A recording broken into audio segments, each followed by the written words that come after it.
Tenho irmãos, tenho irmãs aos milhões, em outras religiões.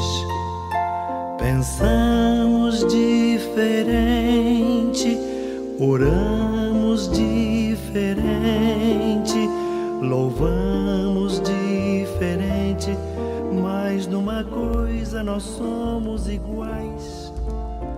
Buscamos o mesmo. Acendamos grandes fogueiras nas noites da humanidade, nas noites do frio, da umidade, nas noites da rejeição, da exclusão, nas noites das nossas divisões, das nossas intolerâncias.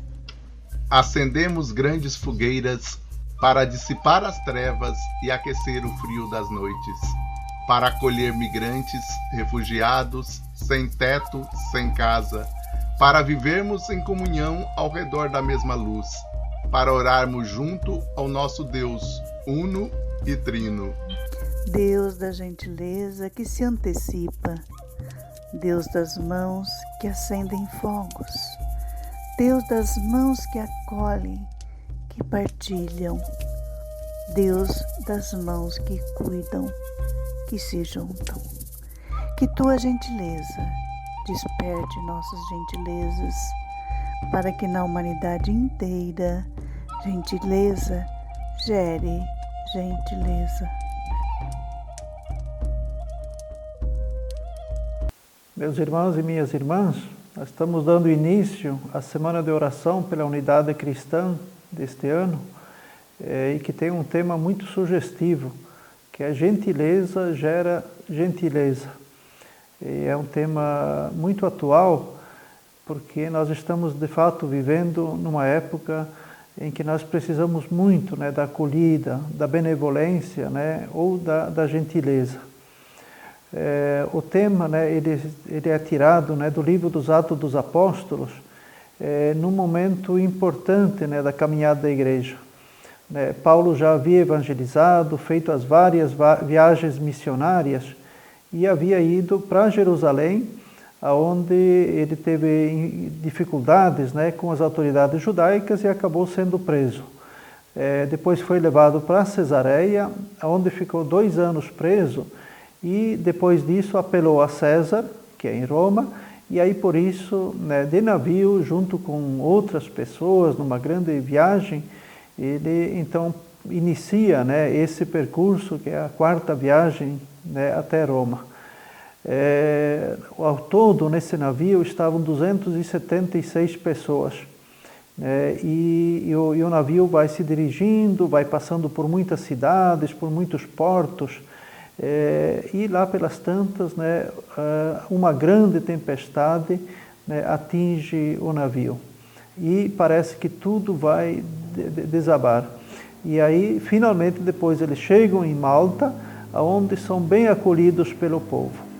Então, o texto que nós vamos refletir hoje são 2 versículos. Estão no capítulo 27, nos versículos 18 e 19 dos Atos dos Apóstolos, que mostram um momento dramático dessa viagem missionária. Então eu vou fazer a leitura desses 2 versículos e depois nós fazemos a reflexão.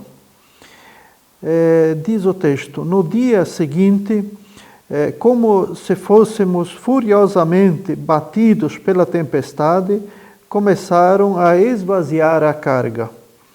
No 3º dia, com as próprias mãos, lançaram ao mar até os apetrechos do navio.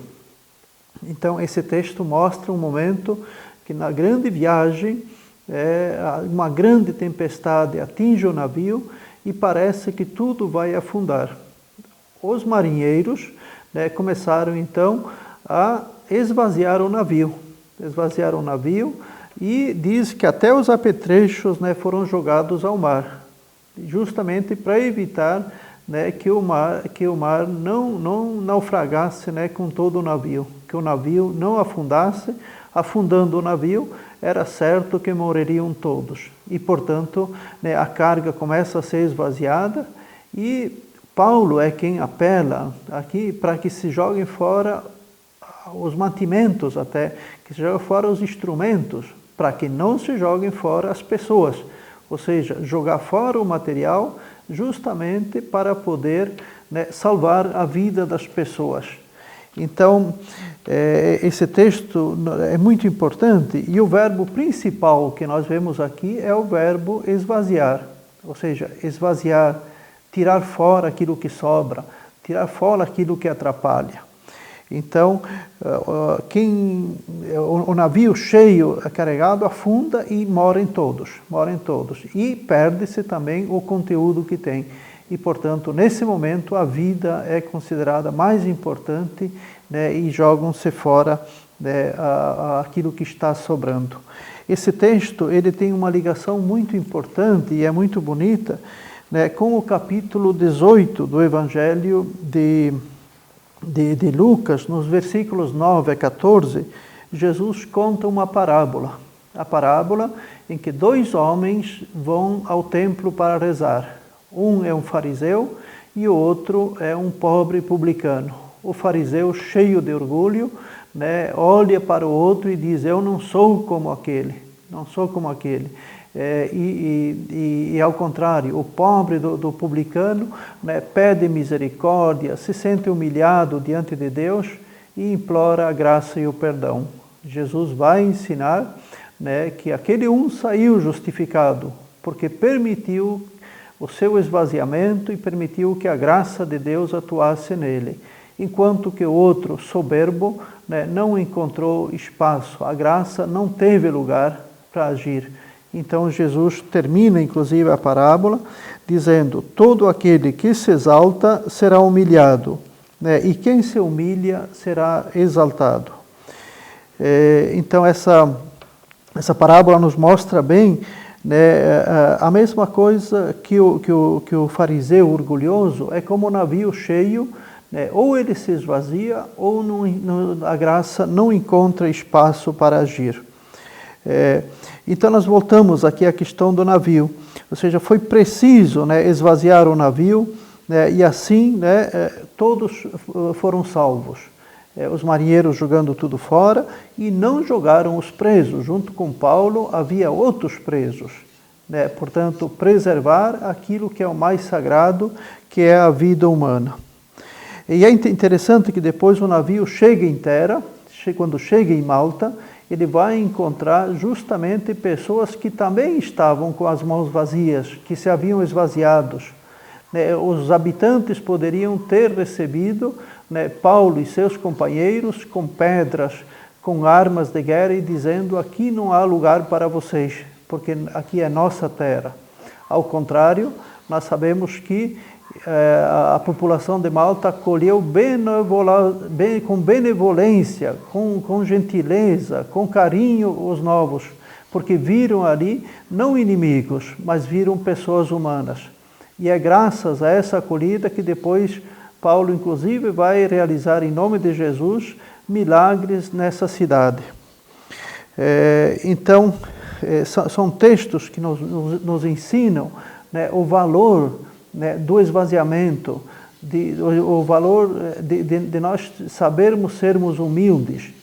Nós temos um outro texto na Bíblia que ele é muito importante, que é na carta que Paulo escreve aos Filipenses, no capítulo 2, do versículo 5 a 11, onde Paulo fala que Deus se esvaziou.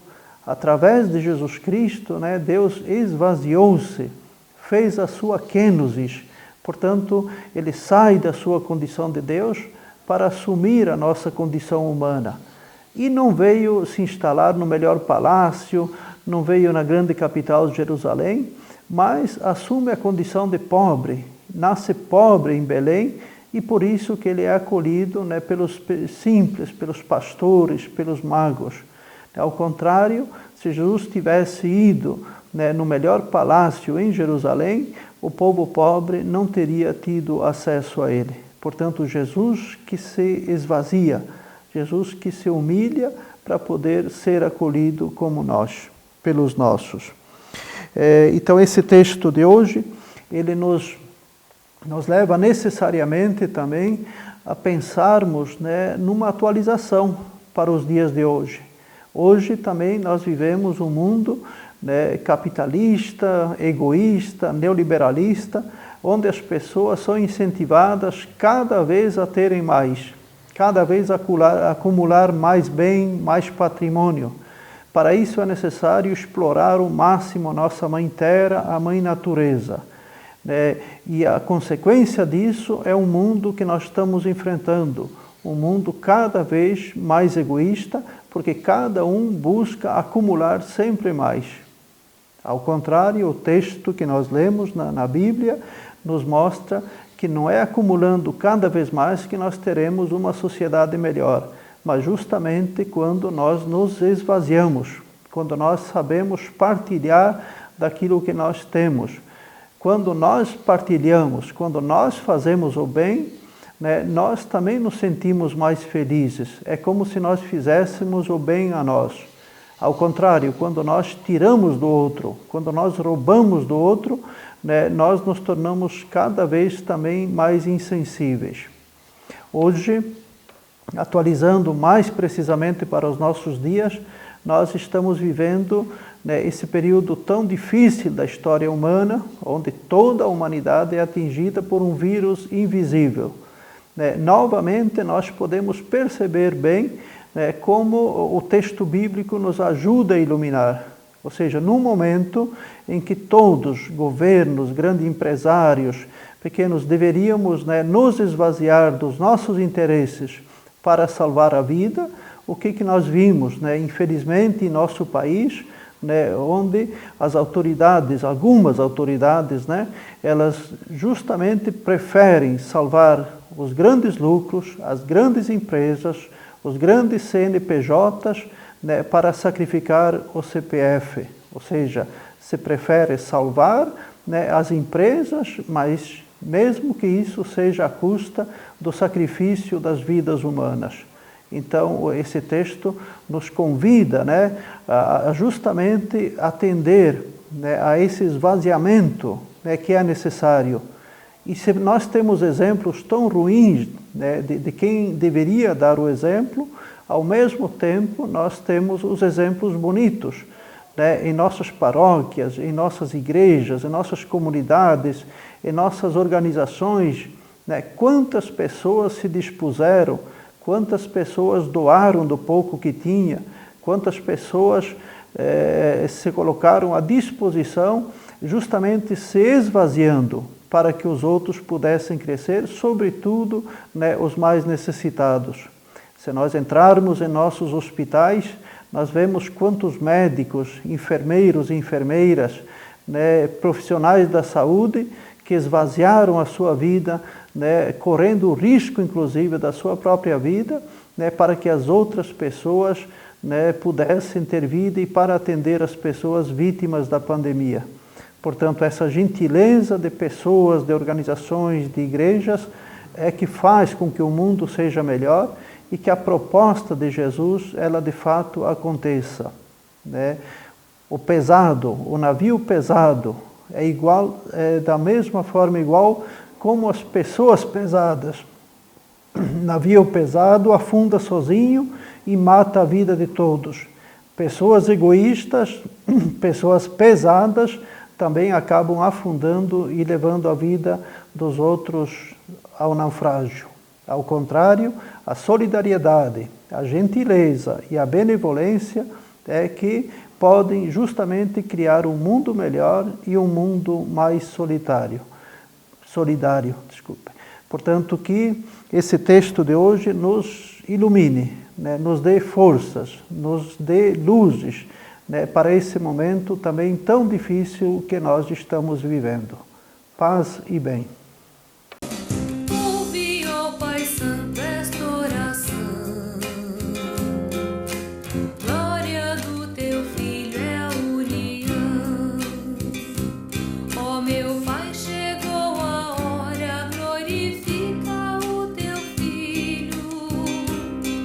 Que todos sejam um, como nós somos unidos. Ouve, ó Pai Santo.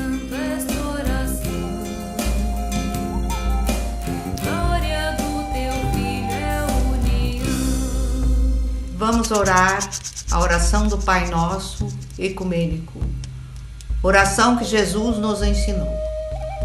Pai nosso que estás nos céus, santificado seja o teu nome. Venha o teu reino. Seja feita a tua vontade, assim na terra como no céu.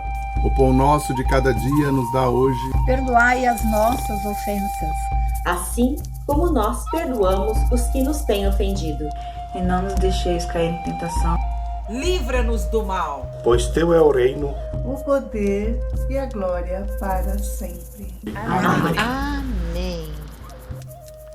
Que o vento sopre suave sobre a tua vida, trazendo sempre o aroma da paz. Que o fogo aqueça teu coração, deixando-o pleno de ternura e inquietação. Que a palavra que sair dos teus lábios seja portadora de reconciliação e cuidado.